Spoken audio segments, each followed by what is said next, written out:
Ara ve la part més important, que és la participació de tots vosaltres. Us donem la paraula. Qui s'anima primer? Hi ha micro?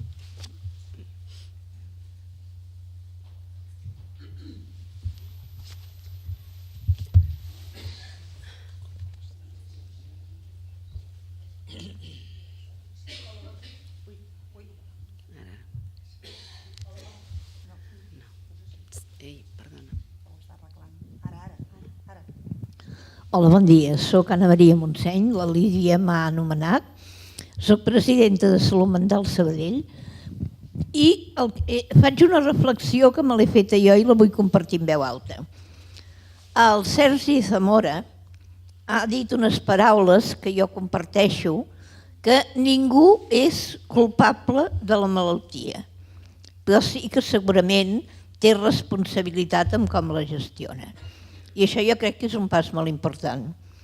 A partir d'aquí, quan ha parlat el Sergi Estanyol i també l'Anaïs Toses sobre com la persona malalta és vista en l'entorn, jo crec que aquí una tasca molt important és una tasca de sensibilització i informació a la ciutadania. I en aquest sentit, aquí a Sabadell, quan obertament ens va oferir la possibilitat de fer un esmorzar amb periodistes, que ho vam fer, realment van venir tots els mitjans que tenim al voltant i no només va venir el periodista, sinó que va venir direcció i tal. Per tant, jo, animaria a seguir en aquesta línia.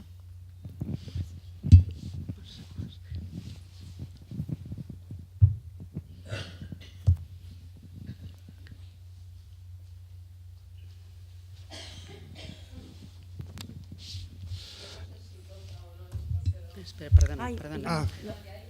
Sí, perdona.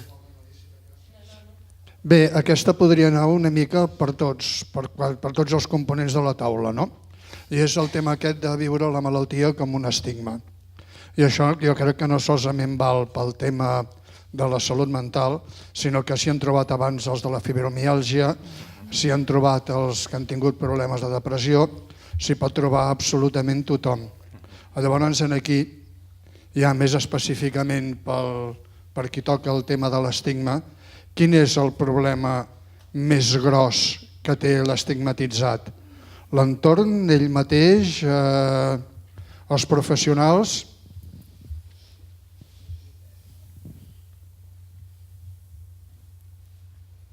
Bé, sí? Vale.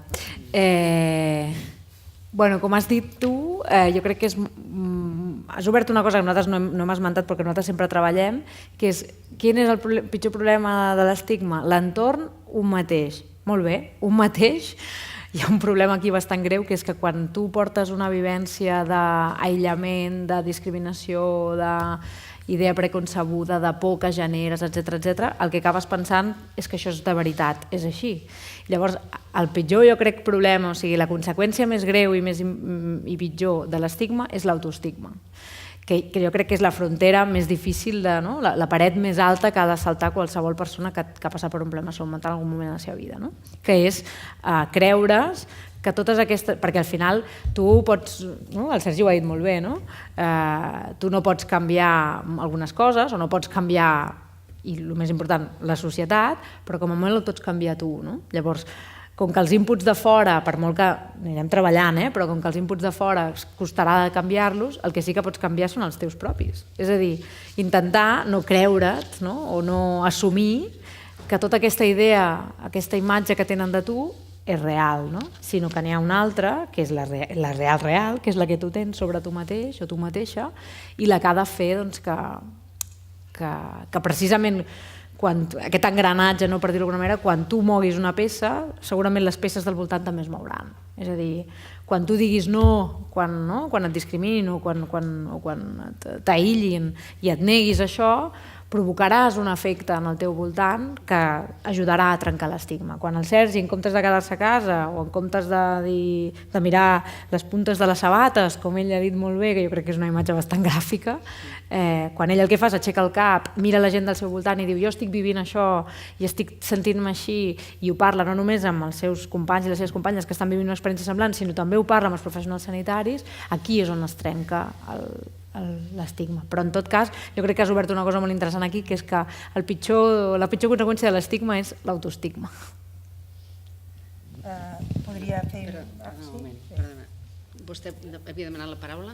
Yo quería... Espera un moment. A nivel de farmacias, no, yo no sé hablar del micro. És igual, ja et sentim. A nivel de farmacias, a ver, una persona que tiene una malaltía mental, si vive sola, pues a lo mejor le cuesta un montón que le traigan la medicación. Y lo sé porque lo he vivido. Entonces, si a una persona la familia lo va llevando y se da cuenta, vale. Pero si esa persona vive sola y está mal, irá una vez a pedir la medicación, pero si no se la traen, y no pasa una vez, que suele pasar mucho, y es porque son muy caras, porque yo me he llegado a pelear, no pelear, sino discutir con una farmacéutica. Yo pienso que eso tendría que estar más a la mano de las personas que están enfermas, porque ya les cuesta bastante ir una vez como para encima tener que estar, ahora voy, ahora mañana tengo que ir, luego no está, cuesta mucho que le den la medicación, sobre todo cuando es una medicación que es alérgica a otra que la consume casi la mayoría, y esa medicación aún vale más cara que las otras, entonces no la traen. Me dijeron que era culpa de las grandes, no sé cómo se llama. Laboratori. Farmacèutica. Sí, la farmacia no tiene la culpa, es que no se la lleva. Suministro. Claro. Creo que eso se tendría que solucionar porque es una cosa grave. Cada caso es un caso y se tendría que mirar cuál es su caso, ¿no? Aquest pot ser un cas que el papel de las asociaciones en estos casos es positivo para poder trasladar esta realidad a las administraciones.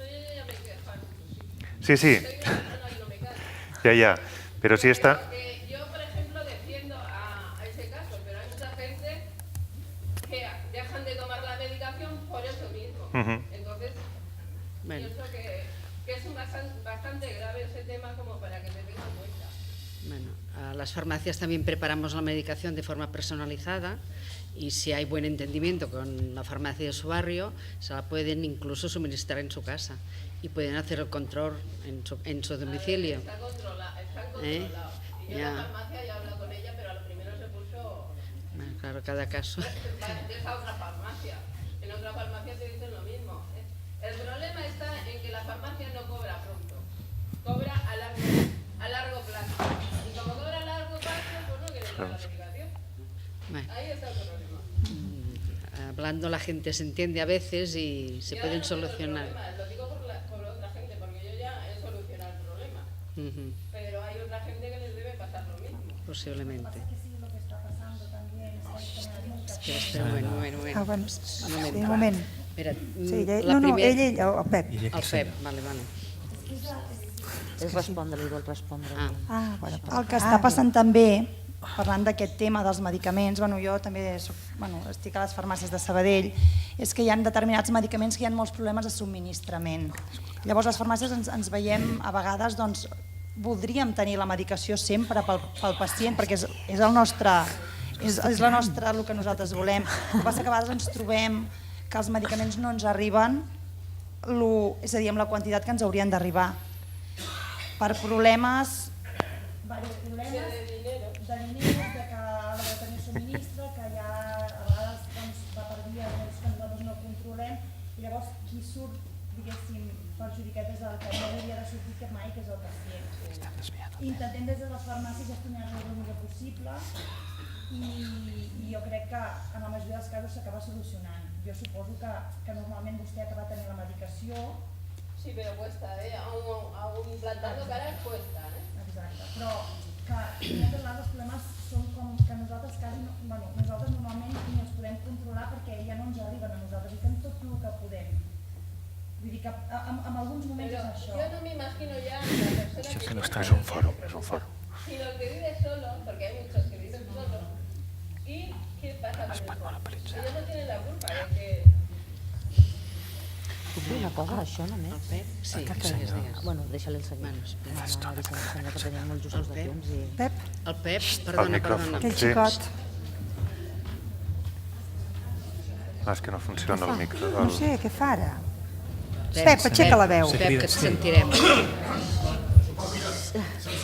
I tant. No, primer de tot, voldria felicitar el conjunt de la taula i l'organització.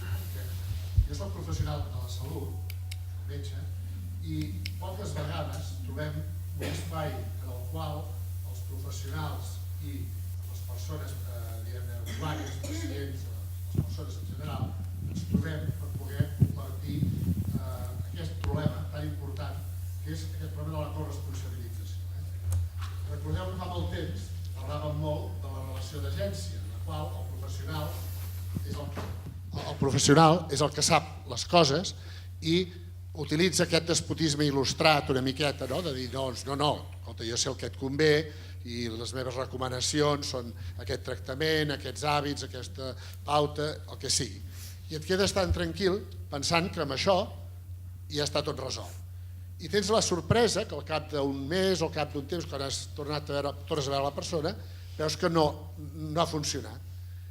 I costa molt, que hi ha tota una sèrie de seguits de problemes que comencen des de la pròpia persona, que a vegades no s'atreveix o no li hem donat l'espai per poder-li expressar que allò que li estem recomanant o li estem prescrivint potser ell no li és possible, no pot, per raons organitzatives pròpies, o fins a aquest últim problema que s'estava dient, perquè a vegades resulta que li és tan complicat anar a la farmàcia a recollir el medicament perquè doncs, o no hi és, o i això sabem tots, a vegades són quin tipus de desavituallament, els medicaments orfes, totes aquestes problemàtiques que tenim de molt tipus.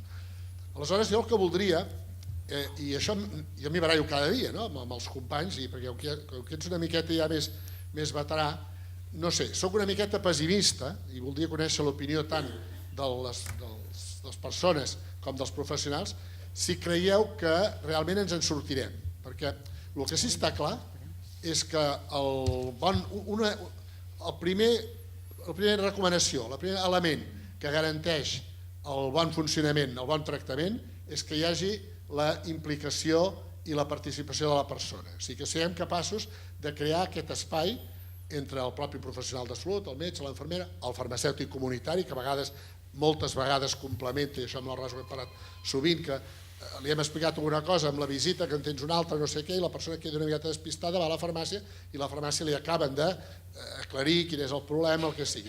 Però creieu realment que ens en sortirem d'això o és una lluita que està condemnada al fracàs? En els últims temps, això que heu explicat, sembla que surt una miqueta més optimista que el que ha entrat, però no sé si realment ens enganyem entre tots, perquè realment encara la cultura professional és molt asimètrica i encara tenim aquesta visió molt del professional que ho sabem tot i que el pacient és passiu, és el que ha de rebre i creure, i pobre d'ell que no ho faci, no? Home, puc dir alguna cosa? Sí, digues.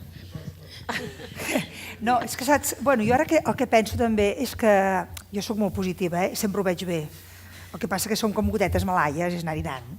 Però clar, és que el pacient ara ve molt ben informat, té molts mitjans per vindre a la consulta i ha consultat a Doctor Google i ha consultat... Clar, llavors jo també ja soc veterana, ja tenim uns quants anys i sí que és veritat que segurament abans fins i tot ens veien com... Entrava un pacient i et veia com el coneixement el tenia sentat allà davant. Ara el coneixement és molt... a nivell de tothom. La gent no solament, clar, entre ells, però bàsicament amb els sistemes actuals d'informació pot estar a un nivell que et posa una mica com si fes un examen, allò de dir... fins del punt que jo com a infermera penso a veure què és dintre de la meva disciplina el que aporta valor realment en el meu conjunt. No el que sé fer un electro o el que sé fer una extracció o el que sé fer una tècnica que ens considero, i no solament del coneixement, sinó què m'aporta, què aporto jo de més que aquesta persona necessiti i que comparteixi. Per tant, sí que sóc molt positiva. Jo ho veig des d'aquest punt. Jo, si em permeteu, per fer la balança, Va. no en soc gens ni mica, però és per caràcter. Per caràcter potenciat per una malaltia crònica, una incomprensió social, una manca de reconeixement, és a dir, fent-me ara ressò del col·lectiu al qual represento, òbviament, també. Jo no sóc tan optimista, però tampoc sóc pessimista del tot. És a dir, estic d'acord amb el que plantejava Yolanda Lejardi de com està millorant, com està canviant aquest tracte de donar veu al pacient. Això és cert, és a dir, els que portem anys aquí estem veient com això no només millora, sinó que millora substancialment. Però això topa amb aquest punt, la Yolanda també ho deia, les resistències pròpies del sistema, d'un gremi, el gremi sanitari, que té, com tots els gremis, té els seus tics, els seus costums i la seva tradició. I aquí el que falla, personalment penso, és tenir en compte que això altres països ho tenen més en compte, és la narrativa del pacient. Allò que se'n diu definir la malaltia i el procés clínic en base al que explica el pacient, no el que se suposa que el metge ja sap o preconcebeix a partir del que li sembla. Molt sovint el malalt ja entra per la consulta i el metge gairebé ja, quan comença a obrir la boca al pacient, calli que el metge sóc jo. Jo li diré el que vostè té. No arribem a que el pacient digui, escoltin, jo el que sento és tot això, llavors arribem conjuntament, aquest punt de feedback, arribem conjuntament a quin és el procés que hem de viure o com podem millorar-ho. Perquè, clar, demanar a la ciutadania que es corresponsabilitzi, que tingui autocura, però no tenir en compte prèviament la seva opinió, és com fer trampes en el solitari. És com vendre una moto que finalment ningú se la creu. Això ve també de la participació com a tal. Totalment d'acord amb el que deia la Yolanda també de la participació començant per les bases més primàries, pel començament. Perquè quan la participació comença des de dalt, i això a Catalunya en té experiència, la participació social, aquí a Catalunya va començar a un nivell polític als anys 90, quan el Patronat Flor de Maig, depenent de la Diputació de Barcelona, feia uns cursos molt bons de formació per regidors, alcaldes, per promoure la participació que venia d'altres indrets d'Europa i també d'Amèrica. La participació sempre s'explicava una cosa que era bàsica. Si mai es fa per legitimar, és una perversió absoluta. I normalment, quan es fan processos participatius, hi ha qui, de forma de vegades inconscient, de vegades més volguda, pretén que la participació acabi per justificar una cosa que ja volien fer, perquè se m'entengui. I això en sanitat seria igual. Jo vull fer una plaça dura, però sé que els veïns potser no voldran. Els puc preguntar, què voleu, una plaça dura o un pàrquing? I la majoria diran una plaça dura, ja està, ja han participat, i jo he fet el que m'ha donat la gana. Això és simplificar-ho al màxim, és una caricatura. Però sí que la participació està canviant i cada cop més està donant veu en el centre del pacient, però no sóc tan optimista. Per què? Perquè només fa 3 anys una de les màximes autoritats sanitàries d'aquest país, i parlo no a nivell polític, sinó a nivell mèdic, deia en una conferència per metges: companys, hem de tenir molta cura avui dia perquè tenim una nova síndrome, gràcies a les xarxes, a internet, que és la síndrome del pacient informat. Aquell que quan t'entra ja ho sap tot i que per tant et qüestiona inclús a tu. I el que feia aquest metge era posar a la defensiva a la resta dels seus col·legues. I això de què responia? Era posar-se a la defensiva davant un fenomen nou. És comprensible i requerirà el seu temps. Per tant, optimisme sí, però molt entre parèntesis perquè requerirà d'una nova cultura que comença també per un canvi d'educació. A les facultats, avui dia, pel que sabem, no estan encara per la labor de donar aquest protagonisme al pacient. Ara, amb els anys, volem pensar que la força social i les noves tendències obligaran a que això vagi canviant. I per afegir només un matís per les malalties que representem des de l'entitat. Les nostres malalties, justament, que són malalties que s'hi arriba per un diagnòstic clínic, la veu del pacient és imprescindible. I aquestes malalties que ja s'ha dit des d'altres esferes científiques que obren la medicina del segle XXI perquè són malalties que no responen com fins ara a un principi, una evolució i un final, sinó que són malalties que arriben no se sap com, no se sap l'etiologia, no se coneix l'evolució, no tenen tractament, són totalment difoses, varien en el temps, tenen brots, van, apareixen, desfan. Tot aquest conjunt de malalties que són sistèmiques, multisistèmiques i que depenen molt del dia a dia del pacient i la interacció entre el metge i el pacient ha de ser totalment fluida i totalment constant, aquí la veu del pacient i l'oïda del metge han de canviar necessàriament, perquè el pacient, evidentment, ha d'aconseguir aprendre un llenguatge que li permeti comunicar el que pateix, però el metge també ha de ser receptiu i ha de ser capaç d'entendre això que el que té al davant li està explicant. Per tant, sembla que és un canvi important. Jo, si em permets dir una coseta, que entre el Pep pessimista, la Lídia optimista, jo diria que el Sergi, encara que no ho digui, és realista, més que pessimista. Exacte, no? Trobem aquest punt. Jo crec que sí que hi ha canvis, i canvis molt importants. De fet, en el Consell de Pacients ja se'ls ha demanat, és a dir, la conscienciació de que això és realment una problemàtica que o l'abordem tots junts o al final salut, ens portarem el pressupost de tot i la resta s'acabarà, passa perquè els llocs on estan formant metges fa uns mesos o pocs ens van demanar justament al Consell Consultiu de Pacients que portéssim la veu del pacient als seus plans de formació. És a dir, no només volem els MIRs, no eren metges, perdó, era una unitat multidisciplinària on es formen els especialistes en infermeria, medicina, que aportéssim per renovar el seu pla d'estudis la veu del pacient.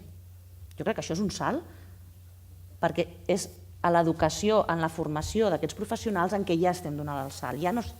Ja no és els que estem treballant en el sistema, que vulguem o no, ja tenim uns biaixos a vegades difícils de canviar. Abans, no sé per qui, he vist suposo que era una mare, o potser era una tieta, no ho sé, però amb un nen. Doncs que és molt important, és que al final la ciutadania en som tots. Potser segur que aquell nen venia acompanyant, però d'algú se li queda. O sigui, salut no podem fer-ho tots sols, perquè és que a més no té sentit. Una societat sana és de la ciutadania i passa per l'educació, passa per la formació, passa per l'entorn social. Si volem fer-ho tot des de salut, sota el meu humil, crec que ens equivoquem. Jo crec que aquest canvi, de l'empoderament de les persones, no dels pacients, de les persones, passa per totes les fases de la nostra vida, i passa pels nostres fills, passa per... Jo crec que aquí és on cau el canvi. Nosaltres segurament només veiem la nostra consulta, que és on ens passem molta vida, però jo crec que el canvi és general. Jo em posaria una mica més cap a la Lídia, de l'optimisme. Mira, allà havien demanat una paraula. Aquí no... Jo la tengo... Sí, però tenim... No, fa rato, A ver... ¿Sí? A ver, yo en pocas palabras quisiera expresar muchas cosas. Primeramente, ya es hora que los profesionales os deis cuenta que nos tenéis que dejar hablar cuando vamos a las consultas.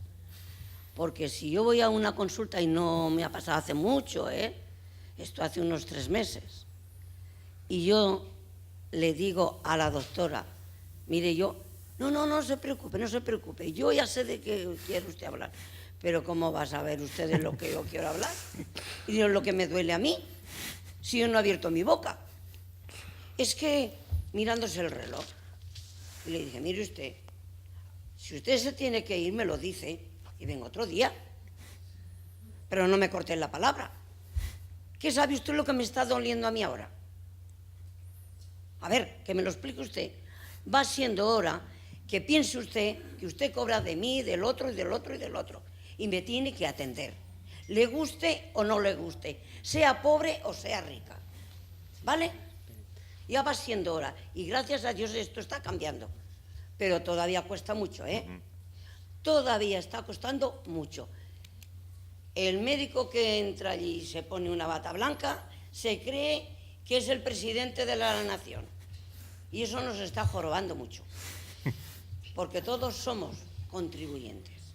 Y todos somos pacientes. Exactamente. Es que lo que todavía no hay fases en que no se entiende es que todos en algún momento seremos pacientes, incluso los médicos. Incluido el médico. Por favor. Quizá tendremos que aprender a hacer una pregunta a los profesionales de la salud, que realmente preguntar al pacient què és el que més li preocupa de la seva salut.